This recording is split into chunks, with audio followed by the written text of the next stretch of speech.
Hello everyone. I think मेरी आवाज आ रही है आप लोग को। कोई भी कंफर्म कर दे। Yes sir. ओके, ठीक है। तो क्लियर फिशेस में आपका स्वागत है। आज जो हमारा जो टॉपिक है वो है कैसे हम लोग मेंस का प्रिपरेशन करेंगे। और हमारे साथ जो है वह अश्विनी राय सर हैं। जैसा मैंने ग्रुप में भी आप लोगों को इन्फॉर्म किया था। और उन्होंने जैसा मैंने उनके बारे में बताया था कि धीरे में उन्होंने 8 इयर्स तक एज ए फैकल्टी काम किया है। और यूपीपीसीएस का वहाँ पे वो एचओडी भी रहे हैं, जो डिपार्टमेंट था। और करेंटली जो है वो आपको जो है वो बताएंगे यूपीपीसीएस मेंस का प्रिपरेशन कैसे करें, क्योंकि प्रीलिम्स हो चुका है और मेंस अब होने वाला है। और तो पहले सर आपको बताएंगे कि कैसे क्या स्ट्रैटेजी होनी चाहिए, क्या क्या करना चाहिए आप लोग को। उसके बाद जो है आप उनसे क्वेश्चन पूछ सकते हैं जो भी आपके डाउट्स हो। ठीक है। तो अश्विनी राय सर। Good evening sir. हाँ, गुड गुड। हाँ, गुड गुड इवनिंग। तो सर आप हेलो स्टार्ट कर एवरीवन। सकते हैं सर। तो रिशु सर सभी लोग जुड़ चुके हैं। हाँ सर, टाइम तो हो चुका है। मैंने 8 PM का इन्फॉर्म किया था। और 1-2 मिनट रुक सकते हैं, अदरवाइज हम लोग स्टार्ट कर सकते हैं। कोई नहीं सर, स्टार्ट करते हैं हाँ और लोग ठीक है। जुड़ते जाएंगे। जी जी। हाँ हाँ हाँ, ठीक है सर। तो पहले तो जो भी लोग साथ में जुड़े हुए हैं उनको यूपीपीसीएस मेंस के लिए बहुत बहुत हार्दिक बधाई आप लोग को। और इसमें जो 30 मिनट का लगभग हम लोग सेशन रखेंगे। और इसका मॉडल जो होगा, जैसे रिशु सर ने बताया कि पहले मैं अपने तरफ से आपको बताऊंगा कि क्या अप्रोच रखें यूपीपीसीएस मेंस 2025 को लेकर के, कौन सा रिसोर्स रखे, आंसर राइटिंग का क्या अप्रोच हो। तो जो भी इम्पोर्टेंट एस्पेक्ट हैं, जो इम्पोर्टेंट पॉइंट्स है, उसको मैं डिस्कस करूंगा। और बीच में यदि आपको नहीं समझ में आता है तो आप हैंड रेज कर सकते हैं, अपने क्वेश्चन को पुटअप कर सकते हैं। और लास्ट में क्या करेंगे, हम 10 मिनट रखेंगे कि जिसमें आपकी तरफ से क्या क्वेरी है, आपके जो क्वेश्चन है, आप क्या करिए, नोट करते रहिए साथ में, आपके माइंड में जो भी आता है फिर उसका आंसर मैं करूंगा। और प्रयास करेंगे कि एक प्रोडक्टिव सेशन रहे। और एक, जिस तरह से रिशु सर ने बताया कि भाई एक लंबा अनुभव रहा है, तो हम चाहते हैं कि हर व्यक्ति को, जो लोग भी मेंस दे रहे हैं, उनको इसका बेनिफिट मिले। और रिशु सर भी साथ में हमारे लंबे समय से जुड़े रहे हैं। वॉइस जा रही है सर? हाँ, आ रही है सर। तो देखिए, सबसे पहले मैं बात करूंगा कि बिना टाइम वेस्ट किए हमें समझना होगा। ओके, कुशाग्र जी, ठीक है। देखिए, टाइम वेस्ट किए बिना हमें पहले ही समझना होगा कि ओवरऑल जो मेंस को लेकर के क्या माइंडसेट होना चाहिए हमारा। तो देखिए, एक टर्म हमने बनाया है, उसका नाम है पैक, PACK। पूरे मेंस को लेकर के पहले तो समझ लीजिए माइंडसेट की बात। जब भी हम इस 3-4 महीने में तैयारी करेंगे तो एक टर्म आप याद रखिएगा, पैक। पैक में P stand for patience. Voice clear है Vishu sir? Yes sir, yes sir. ठीक है। तो देखिए, मैंने कहा कि पूरे जो मेंस की जर्नी है उसमें माइंडसेट हमारा होना चाहिए जो काम करे पैक स्ट्रेटजी पे, जहां P फॉर है पेशेंस, A फॉर है अप्रोच, C फॉर है कंसिस्टेंसी, और K फॉर है नॉलेज। एक एक टर्म को बेहतर तरीके से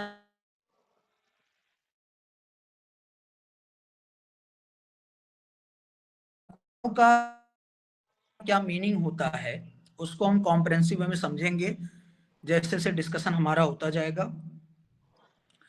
तो एक चीज माइंड में रखिए। दूसरा चीज कि आप एक कैलेंडर बनाइए, जो भी लोग मेंस दे रहे हैं। कैलेंडर जैसे मान लीजिए आज डेट है, आप क्या डेट है रिशु सर? सर आज 24 अक्टूबर। मान लीजिए 24 अक्टूबर है आज, और मेंस एक्सपेक्टेड है कि मार्च के लास्ट में होगा या आपका अप्रैल के फर्स्ट वीक में होगा इस बार का।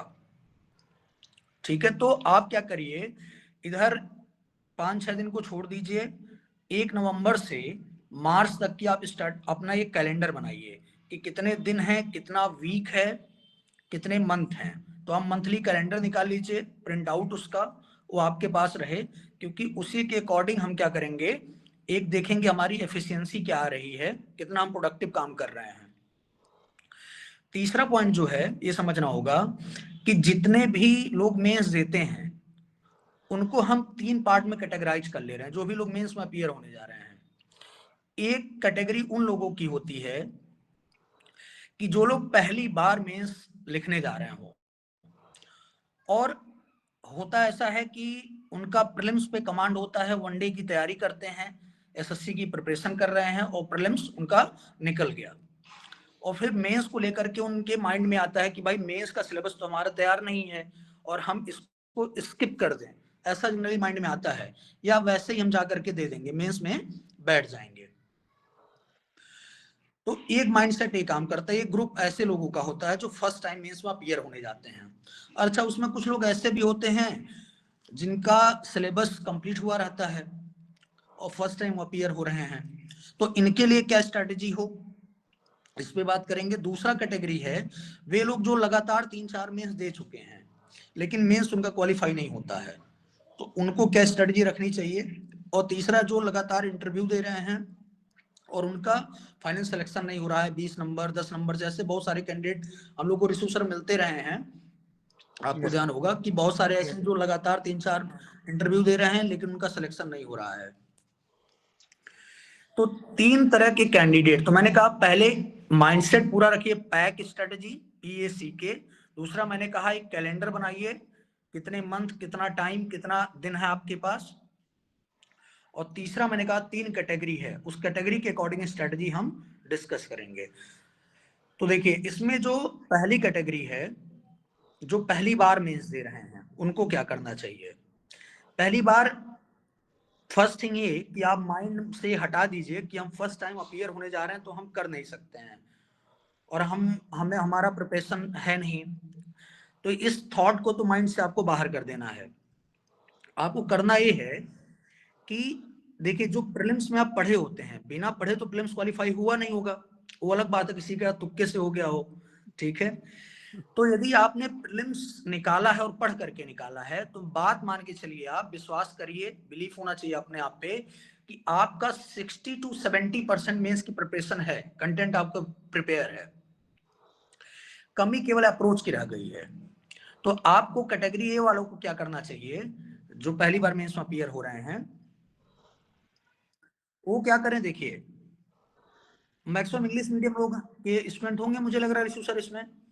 दोनों दोनों हैं वैसे, इंग्लिश और अच्छा, हिंदी दोनों। दोनों है, ठीक है। तो आप इंग्लिश मीडियम हो या हिंदी मीडियम, यदि फर्स्ट टाइम अटेम्प्ट दे रहे हैं, यदि आपके पास कोई नोट्स प्रिपेयर हो तो अच्छी बात है, आपने मेंस का बना रखा हो सिलेबस के टॉपिक वाइज। अदरवाइज आप मार्केट से स्टडी मटेरियल बहुत सारे फ्लोट कर रहे हैं, आप कोई भी पिकअप कर लीजिए, बिना ये सोचे कि कौन सा बेस्ट है या कौन सा खराब, ये सब माइंड में नहीं आना चाहिए। आप उठा लीजिए मार्केट से जो भी 2-3 कोचिंग कम मटेरियल ट्रेंड कर रहा है, और आप क्या करिए, एक बार गो थ्रू हो लीजिए उससे। और दूसरा चीज क्या करिए, साथ में जो जो टॉपिक होता रहे उसके साथ में आप पीवाईक्यू सॉल्व ले लीजिए, प्रीवियस ईयर क्वेश्चन का सॉल्व ले लीजिए, आईएएस का और पीसीएस दोनों का। मैं फिर बताना चाहूंगा कि ये अब मेंस में अपीयर होने जा रहे हैं पीसीएस के, लेकिन आपको आईएएस यानी यूपीएससी का जो मेंस पीवाईक्यू सॉल्व वो भी साथ में रखना है, और पीसीएस का मेंस पीवाईक्यू सॉल्व। अब आपको करना क्या है, आपको लिखना नहीं है कैटेगरी ए, पहले आप जैसे जैसे सिलेबस के अकॉर्डिंग उस नोट्स को रीड करिए, तो आप क्या करिए उसके अकॉर्डिंग अपने पीवाईक्यू सॉल्व को भी रीड करिए केवल। और रीड करते समय 2 चीजें करनी है, ब्रेन स्टॉर्मिंग करनी है कि जो क्वेश्चन है उसको पढ़ते समय आपके पास एक पैटर्न होना चाहिए कि कैसे क्वेश्चन के डिमांड को हम डिकोड करें, एग्जाम में कैसे डिकोड करेंगे, क्या कैसे स्केलेटन बनाएंगे, स्ट्रक्चर क्या होगा आंसर का, वो माइंड में आप क्या करिए, या तो रफ कॉपी लेकर के उस पर बनाइए और रीड कर जाइए, आपको अभी आंसर नहीं लिखना है पूरा। तो जब एक बार आप सिलेबस को अच्छे से कर लेंगे, सिलेबस के अकॉर्डिंग कंटेंट रीड कर लिए और पीवाईक्यू सॉल्व को रीड कर लेंगे, तो आपके पास एक कॉन्फिडेंस आ जाएगा कि हमारा जो कंटेंट है कंसोलिडेट हो चुका है, और अप्रोच भी आपके पास आ जाएगा। ठीक है, और गारंटी से बता रहा हूं 98% क्वेश्चन यहीं से आएंगे। 2% क्वेश्चन बस ऐसे होंगे जो जिसको डेवलप करता है आयोग, इसके बाहर डेवलप करेगा, तो आपको लगेगा कि ये रैंडम सा है, लेकिन 98% आपका यहीं से, 95 to 98% यहीं से कवर हो जाएगा। ये है ग्रुप ए के लोग के लिए। ग्रुप बी में जो मेंस लगातार दे रहे हैं उनकी बात कर रहा हूं। तो ग्रुप बी, उनको क्या करना है, आप आपको आपको भी कई लोग को लगता होगा कि हमारा मेंस का क्या नाम है, सिलेबस कंप्लीट है कि नहीं। कई बार आप कंसोलिडेट नहीं कर पाते हैं कंटेंट को, तो आप उसको लेकर के बहुत आपके अंदर परेशानी प्रॉब्लम्स होती हैं, आपको कॉन्फिडेंस नहीं आता है। लेकिन मैं मेंस वालों को ही कहूंगा कि आप क्या करिए, यूपीएससी और पीसीएस दो का क्या करिए, पीवाईक्यू ले लीजिए सॉल्व। ठीक है, previous year question solve mains का, और उसको क्या करिए, लिखिए, लिख करके फिर उससे मैच करिए और कुछ पॉइंट आप ऐड करिए, और उस पर फीडबैक लीजिए एक मेंटर से। रिसु सर जैसे आप उनके पास भेज सकते हैं, क्लियर पीसेस का अपना एक प्लेटफॉर्म है, उसमें आप लोग सेंड कर सकते हैं, रिसु सर अपना इवेलुएट करा के आपको देते रहेंगे फीडबैक। तो इसमें मेन चीज है कि पीवाईक्यू सॉल्व पर आपको फीडबैक मिलता रहे, ऐसा नहीं कि आप खुद लिखते रहें कुछ समझते रहें। अगला जैसे मान लीजिए आपने 5 प्रीवियस ईयर क्वेश्चन लिखे, तो नेक्स्ट 5 तभी स्टार्ट करिए जब उस पर फीडबैक मिल जाए, अदरवाइज आपका एफर्ट जो है वो इफेक्टिव नहीं होगा। आप कितना भी लिख जाइए, यदि आप फीडबैक के साथ नहीं अगले में इंप्रूवमेंट कर रहे हैं, तो आपके लिए बहुत मायने नहीं रखता राइटिंग। तीसरा देखिए कैटेगरी है कि जो इंटरव्यू दे रहे हैं उनके लिए और समस्या होती है कि कैसे इंप्रूव करें। तो देखिए उनको स्पेसिफिक होना होगा। अभी देखिए तीनों लोग के लिए कॉमन स्ट्रेटजी भी बताएंगे, पहले इंटरव्यू वाले सुन लें। इंटरव्यू वालों को क्या करना है कि यूपीएससी और पीसीएस वाला पीवाईक्यू जो प्रीवियस ईयर क्वेश्चन है उसको लीजिए और उसी बुक में वैल्यू एडिशन करिए। आज जेमिनाई है, चैट जीपीटी है, ये सब लेकर के, जैसे इंट्रोडक्शन में क्या डायरेक्टिव वर्ड्स या की वोकैब आ सकता है, कौन सा एग्जांपल ऐड हो सकता है, बॉडी पार्ट में कौन सा डायग्राम आ सकता है, छोटा छोटा जो वैल्यू एडिशन है, एग्जांपल, प्रायोरिटी आर्गुमेंट, ठीक है, या जो टर्मिनोलॉजी है एसडीजी, इन सब जिस तरह का भी वैल्यू एडिशन हो सके आप इंट्रो बॉडी कंक्लूजन में करिए। तो इससे क्या होगा, आपका पीवाईक्यू से आपका पूरा रिवीजन हो जाएगा पहली बात। तो आपको हरदम कॉन्फिडेंस सही रहेगा कि हमने रिवाइज कर लिया पूरा सिलेबस, क्योंकि यूपीएससी 2013 से 2024 तक 25 तक बहुत सारे क्वेश्चन पूछ चुकी है, हर एक टॉपिक कवर है। तो आप उसको रीड करिए अच्छे से। उसमें आप एक चीज छोड़ सकते हैं कि जो ज्योग्राफी में अप्लाइड ज्योग्राफी है, फिजिकल ज्योग्राफी तो करिए, अप्लाइड ज्योग्राफी को ट्रांसपोर्टेशन पे जो क्वेश्चन आया हो उन सबको आप छोड़ सकते हैं, लेकिन अप्लाइड ज्योग्राफी कर लीजिए। एथिक्स में केस स्टडी छोड़ दीजिएगा, उतना मेहनत करने की जरूरत नहीं है, ठीक है। और तीसरी चीज, जो इंटरव्यू ग्रुप है वो कंटिन्यूअस राइटिंग का काम करें, एक टेस्ट सीरीज ज्वाइन कर लें। टेस्ट सीरीज तो देखिए सबको ज्वाइन करना चाहिए मेरा मानना है, लेकिन इसमें क्या है कि जो इंटरव्यू वाले हैं वो पीवाईक्यू के साथ टेस्ट सीरीज ज्वाइन कर लें और वैरायटी ऑफ क्वेश्चन लिखें और मेंटर्स से अपने फीडबैक लें, तभी उनका कॉन्फिडेंस बढ़ेगा कि वैल्यू एडिशन के लेवल पे 15 से 20-25 नंबर वो अपना इंक्रीज कर पाएंगे। तो अब हम बात करते हैं कि तीनों लोग के लिए कॉमन स्ट्रेटेजी क्या हो तीनों ग्रुप के लिए। देखिए पहला सब्जेक्ट है हिंदी, 150 मार्क्स का हिंदी आता है। और मैं बताऊं आपसे कि हिंदी में जो हिंदी मीडियम का स्टूडेंट है या इंग्लिश मीडियम का स्टूडेंट है, उन दोनों के लिए जो हम लोग का एक्सपीरियंस रहा है उसमें ये रहा है कि या तो उनकी हिंदी पे यदि ग्रिप है तो 90 से 100 स्कोर करते हैं। वो एक्सेप्शनल एकाध होते हैं जिनका 100 से 108 तक मार्क्स आ जाता है, 110 तक, लेकिन 90 मार्क्स से 100 मार्क्स तक अच्छे, मतलब उनको माना जाता है कि उनका अच्छा स्कोर है। और एक ग्रुप होता है जो 60 से 70-75 तक, 83 तक उसके बीच में लटका रहता है। और एक होता है कि जो 40 से 60, ऐसे ही खास करके इंग्लिश मीडियम में आप देखे हैं कि जो 40 से 60 मार्क्स के बीच में हैंग करते हैं लोग। तो देखिए हिंदी को लेकर क्या अप्रोच हो, क्या स्ट्रेटेजी हो। पहला, एक तो आप प्रीवियस ईयर क्वेश्चन सॉल्व ले लीजिए घटना चक्र का, आप लोग नोट करते रहिएगा। प्रीवियस ईयर क्वेश्चन सॉल्व ले लीजिए घटना चक्र का। अब देखिए हिंदी में 8 क्वेश्चन आते हैं और 2 सेक्शन है। क्वेश्चन नंबर 1 गद्यांश है, 2 वो भी गद्यांश है। उसमें भावार्थ, सारांश, ठीक है, संक्षेपण, ये सब चीजें रहती हैं। और क्वेश्चन नंबर 3 जो है वो आपका पत्र लेखन है। तो 1 2 3 जो है वो आपका गद्यांश और पत्र लेखन है।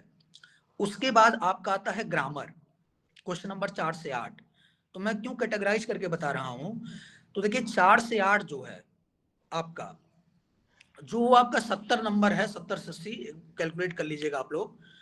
तो जो 4 से 8 है और 1 से 3 है क्वेश्चन, उसको कैसे अप्रोच करें। देखिए हिंदी में डेली आपको क्या करना है, जैसे मॉर्निंग में आप न्यूज़पेपर पढ़ते हैं ना, वैसे हैबिट डेवलप करनी होगी कि सुबह उठ करके आप जब भी थोड़ा टाइम दे सकें तो जो ग्रामर पार्ट है, ग्रामर पार्ट को पहले जैसे 5 विलोम आपने लिखा, देख करके लिखिए, पढ़िए नहीं, केवल देख करके 5 विलोम, 5 जो आपके मुहावरे हैं उसका अर्थ लिखिए, वाक्य प्रयोग करिए, ठीक है। आपका जो भी ग्रामर का अन्य क्वेश्चन है 4 से 8 में उसको लिखिए।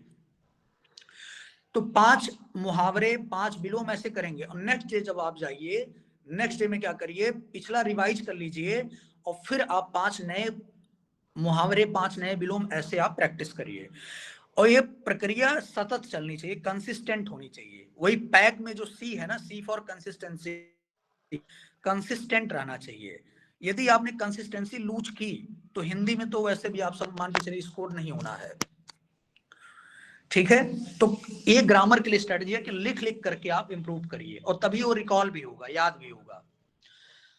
और इसको करेंगे कैसे, पहले प्रीवियस ईयर क्वेश्चन से, और जब प्रीवियस ईयर क्वेश्चन कंप्लीट हो जाए तो उसके बाद आप वासुदेव नंदन ले लीजिए, पतली सी बुक है, मैं पृथ्वीनाथ पांडे नहीं बता रहा हूं क्योंकि बहुत लंबी है, बहुत मोटी बुक है।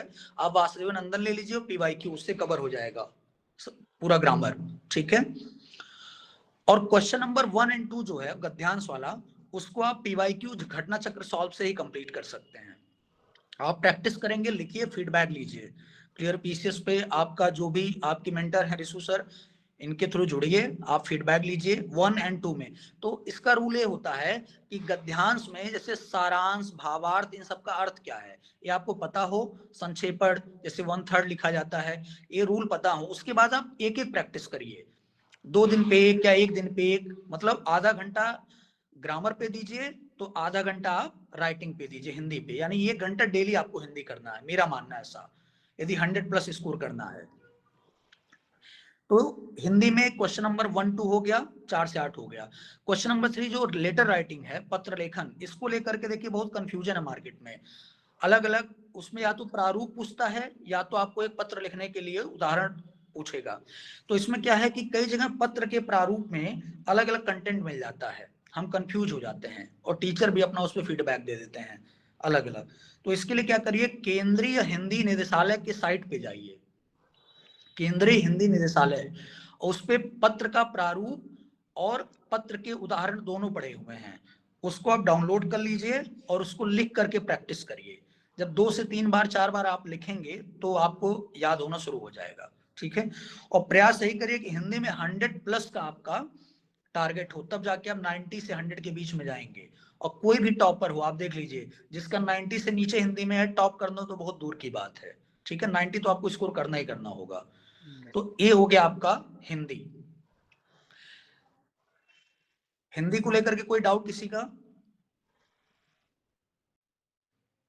देखिए हिंदी का रूल वही है भाई, आपको डेली 1 घंटा देना पड़ेगा और उस 1 घंटे को 2 पार्ट में बांटिए, 30 से 40 मिनट ग्रामर को दीजिए और रिमेनिंग टाइम आप राइटिंग को दीजिए, क्वेश्चन नंबर 1 2 3 में जो भी आपको ये प्रैक्टिस करना हो, ठीक है। तो ये हो गया हिंदी आपका, एस्से को लास्ट में रखेंगे। उसके बाद आते हैं हम GS1 पे। GS1 कैसे कवर करें हम, तो देखिए GS1 में एक है आपका हिस्ट्री, हिस्ट्री में आपको पता होगा आर्ट एंड कल्चर है, मॉडर्न हिस्ट्री है, वर्ल्ड हिस्ट्री है, ठीक है। एंशिएंट मिडाइवल नहीं पूछा जाता, उसका केवल आर्ट एंड कल्चर पार्ट पूछा जाता है। तो GS1 में जो हिस्ट्री का पार्ट है, तो देखिए कैसे डील करें इसको। इसमें जो आर्ट एंड कल्चर है, जब आप यूपीएससी का पेपर सॉल्व करेंगे, हमने कहा था पीवाईक्यू देखने के लिए, तो देखिए यहाँ का जो आर्ट एंड कल्चर है वो थोड़ा डिफरेंट है। इनका जो फोकस है आर्ट एंड कल्चर में, वो वैदिक शिक्षा पे, ठीक है, वैदिक पीरियड पे बहुत ज्यादा है इनका। इसी तरीके से इंडस वैली सिविलाइजेशन पे फोकस है इनका। तो जो अपने लिए कल्चरल प्राउड का सब्जेक्ट है, ऐसे समझिए, जो हमारे लिए जो सेंस हमारा है कि जो कल्चरल प्राउड है, सांस्कृतिक विरासत का, कल्चरल हेरिटेज का सेंस है, जैसे विजयनगर साम्राज्य हो गया, मौर्यकालीन जो मौर्यन आपका आर्ट एंड कल्चर हो गया, ठीक है, गुप्ता पीरियड का जो लिटरेचर हो गया, तो जो भी हमारे लिए विरासत का विषय है, हेरिटेज का, सेंस ऑफ प्राइड का सब्जेक्ट है, वहां से क्वेश्चन उठाते हैं, ठीक है। तो इसलिए आपको करना क्या होगा कि आर्ट एंड कल्चर के लिए एक तो इनके पीसेस के खुद के जो क्वेश्चन है उसके आंसर को रीड कर लीजिए, उसमें इंप्रूवमेंट कर लीजिए, और कुछ क्वेश्चन आप लोग को रिसू सर प्रोवाइड कराएंगे। हम भी आपको, मैं खुद हिस्ट्री का टीचर हूँ, आर्ट एंड कल्चर का रिसू सर को मैं दे दूंगा, सर आपको प्रोवाइड करा देंगे, ठीक है, जिससे बिल्कुल सर। आप स्ट्राइक करेंगे आपका अच्छा हो। अब देखिए, आर्ट एंड कल्चर के बाद आता है मॉडर्न हिस्ट्री। मॉडर्न हिस्ट्री में आप यूपीएससी के पीवाईक्यू से आपका काम चल जाएगा। बस एक डिफरेंस होता है यहाँ पे कि यहाँ पर जो पर्सनालिटी पूछी जाती है, ये जानबूझ करके इनका एक एटीट्यूड है यूपीपीएसएस वालों का कि वहां जो पर्सनालिटी पूछी है और यहाँ जो पर्सनालिटी पूछते हैं लोग, एक डिफरेंस बना देते हैं। पीसीएस वाले माइक्रो में चले जाते हैं, जैसे बाल गंगाधर तिलक का योगदान वो स्पेसिफिक पूछेंगे, ओवरऑल योगदान कभी मन किया पूछ लिया, नहीं तो बहुत स्पेसिफिक कि पत्र, सॉरी क्या नाम है, ऐसे पूछ लिया कि फ्रीडम स्ट्रगल में कंट्रीब्यूशन क्या है, ये तो सिंपल है। लेकिन बहुत स्पेसिफिक भी जा सकते हैं कि एक पर्टिकुलर फील्ड में पत्र लिख, सॉरी न्यूज़पेपर में, या उनका पत्र क्या बोलते हैं इसको, क्या बोलते हैं रिशु सर इसको भाई हिंदी में, अ, समाचार पत्र पत्रिकाएं जो होती हैं उसमें समाज उनका पत्रिका। कंट्रीब्यूशन क्या था, बिल्कुल। ठीक है। तो पर्सनालिटी में स्पेसिफिक चले जाते हैं। तो आप क्या करिए, जितना यूपीएससी में पर्सनालिटी मेंशन है, पीवाईक्यू में आया हुआ है, आप उसमें से जो बहुत फेमस पर्सनालिटी है, जैसे doctor B R Ambedkar, Gandhi ji, Tagore साहब, इन सब का क्या करिए, थोड़ा हर एक डायमेंशन पे काम कर लीजिए। जैसे सुभाष चंद्र बोस हुए, तो आप क्या करिए, सुभाष चंद्र बोस को एक एग्जाम्पल दे रहा हूँ, सुभाष चंद्र बोस का कंट्रीब्यूशन यदि लिखना हो तो आप पीसीएस के लिए कैसे तैयार करिए कि पहला, एज अ राइटर, कोई भी देखिए फ्रीडम फाइटर है तो उसका राइटिंग में कहीं न कहीं कंट्रीब्यूशन रहा है, मैगजीन में कंट्रीब्यूशन रहा है, एज अ राइटर हो गया, ठीक है। एज आइडियोलॉजिस्ट, उसकी एक विचारधारा रही है। तो आप ऐसे सेग्रीगेट करके पॉइंट तैयार कर लीजिए, ठीक है। जैसे उनकी क्या विचार, एज अ स्ट्रेटेजिस्ट, एक रणनीतिकार के रूप में, जैसे गांधी का था struggle to struggle, Subhash Chandra Bose ji का था कंसिस्टेंट स्ट्रगल, ठीक है। चंद्रशेखर आजाद और भगत सिंह जी का था मिलिटेंट स्ट्रगल। तो ऐसे आप क्या करिए, कैटेगराइज करके लिख लीजिए, जितने डायमेंशन